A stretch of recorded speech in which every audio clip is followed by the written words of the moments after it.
want you to come back to this video every time you feel like disrespecting yourself by reaching out to someone who was toxic to you. My first question is, why do you want them? Why do you want someone who doesn't want you? Why? I get it, like sometimes we had bad experience in our childhood or in our former relationships, and this experience tinted the way we perceive love and intimacy.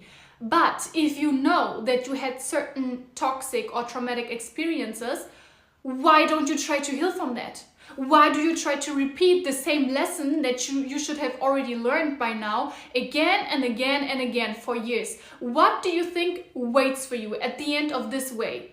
Do you think that the person who's constantly toxic to you, who maybe even cheated on you, who's ignoring you, who's lying to you, who's ghosting you, is going to turn out like the perfect Disney prince you're imagining for yourself?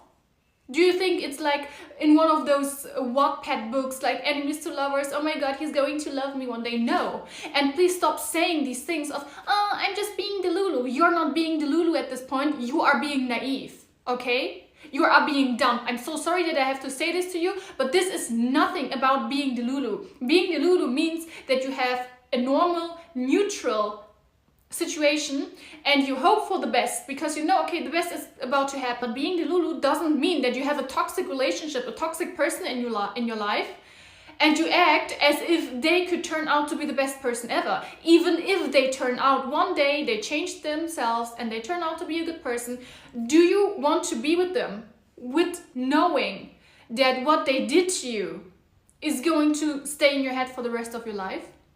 Do you want to marry that person and say to your friends, yes, he cheated on me, yeah, he lied to me, yeah, he ghosted me? Do you think your parents would be proud seeing you marrying such a person? I have a friend and she was obsessed with this one guy who just lied to her, ghosted her. Basically, they had contact for like 2 or 3 weeks. It wasn't even that deep. It wasn't that deep. And I told her, what are you obsessed with? Are you obsessed with the way he's going to make you feel like shit? Are you obsessed with the way he's going to treat you as if you are an option? What are you obsessed with? Because there is nothing to obsess about. He's not loyal, he's not funny, he wasn't even tall. He was a very short man. He was shorter than me. What are you obsessed with at this point? Obsessing over a man who offers you the bare minimum is like obsessing over being broke when you could be rich. Why do you want that? Why do you want to have the toxic man? Why do you want to have the man who ignores you? Because it hurts your ego. It hurts your ego because you think to yourself, oh, I didn't even want him at the beginning and now he's acting like the one who doesn't want me. And even if he doesn't want you, and what is your problem? Love yourself enough to know that there are millions of people out there who will give you exactly what you want and who will love you as you are. You don't have to beg someone to love you. Why do you want to beg someone to love you? You need to heal this wound of abandonment, okay? It's not helping if you find yourself in the same situation again, like the same lesson, just with different faces. And you have to realize that, because I'm so sick of seeing your DMs where you tell me, he did this to me, he did this to me, he cheated on me. I can't let go of him. What is it that you can't let go of? The pain? The way he makes you feel? The fact that you're crying about yourself every night because he makes you feel as if you're not good enough? What is it that you can't let go of? What is it? Tell me. Is he a millionaire? And is he providing for you and your whole family? And you say, oh, if I break up with him, then I have no money. I have no roof over my head. No. No. Men, especially men, okay, they sense it if you don't respect yourself. And if they see, okay, this woman is not even respecting herself because she gives me everything I want and I don't have to do anything for this. Like I cheat on her, I lie to her, and she's still by my side, because that's how dumb she is. That's how men see you. That's how men see you. You think I'm so loyal, and one day he will realize that I am the one who was always sticking by his side. This is not how men think. Men think, okay, she's so dumb. I can do what I want with her because she's not going to leave me. I can have a side chick here and a side chick there and do this and this because she's not going to leave me. She's too weak for that. She's too weak to let go of me because she's so emotionally attached to me. But men, they are not emotionally attached to you. If they do these things, if they were, they would never risk it to lose you by treating you as if you are nothing. You can do so much better. Don't you realize that? Don't you realize there are so many women out there who get princess treatment?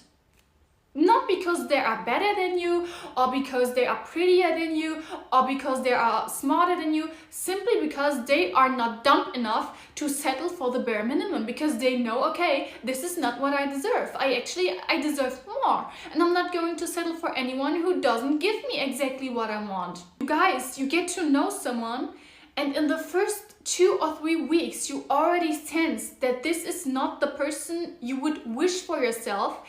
And instead of saying, okay, thank you for your time, I'm leaving, you try to mold that person into someone they are not. You can't mold a cheater or a liar into a perfect husband who is loyal to you, who can't mold a bare minimum guy into a provider. This is not going to happen. The person has to be what you want, and then you can talk about your preferences, your wishes, but it has to be a person you already like. I know this girl, and she got ghosted on several times, and every night she kept messaging this guy big long texts.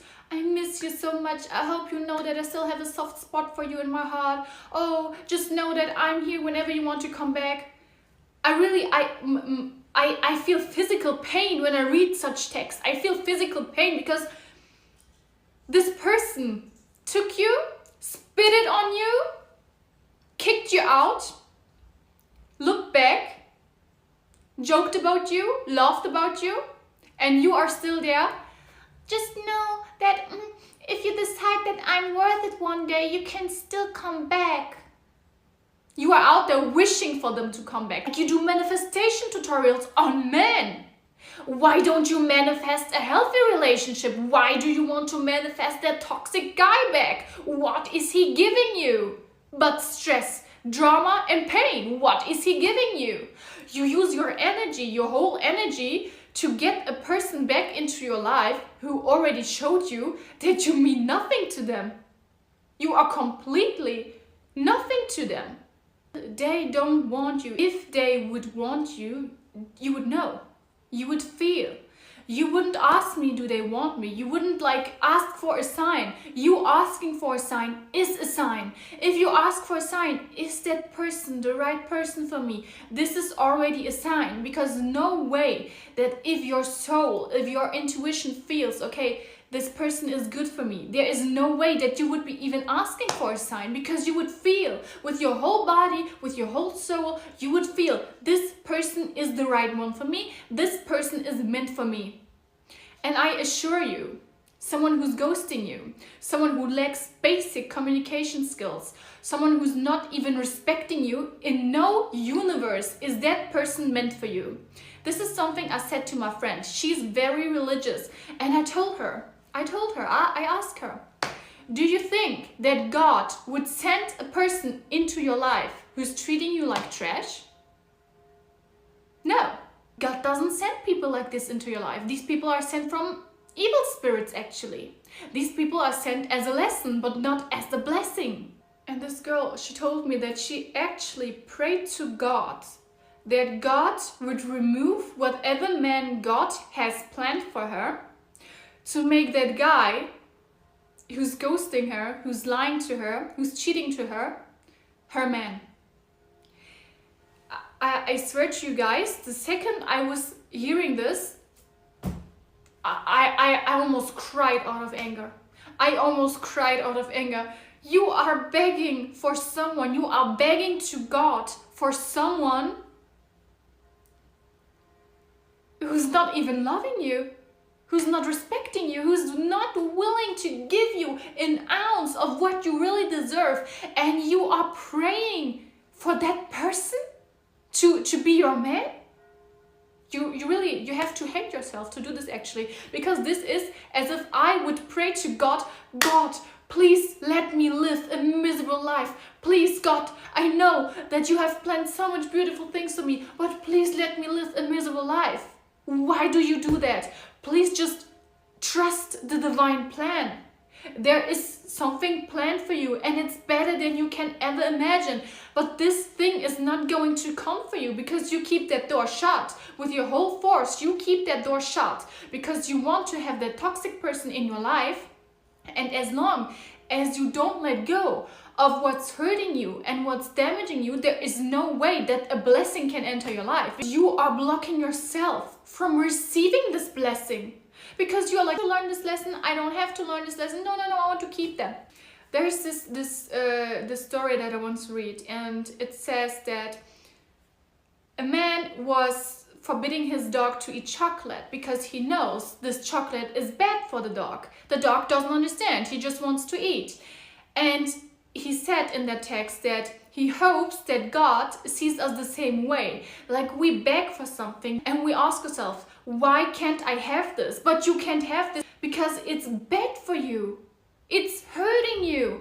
It's putting you down. It's draining you. And if you have a friend and you keep saying to that friend, oh, just stay the Lulu. Yes, he's going to be the man of your dreams. What kind of friend are you? What kind of friend are you if you can't say to your friend, please move away from this person because this person is not good for you? What kind of friend are you to feed their naiveness? What kind of friend are you? If you don't tell them no, you shouldn't even wish for that person to be your person. Because I am extremely honest to my friends. I tell them what they don't want to hear, because sometimes you need to hear exactly what you don't want to hear. If I know, okay, I have a certain situation in my life, and I know I may be sabotaging myself by staying in that situation instead of leaving because it triggers me. I want my friends to come to me, to shake my head, to ask me, Alessia, what is wrong with you?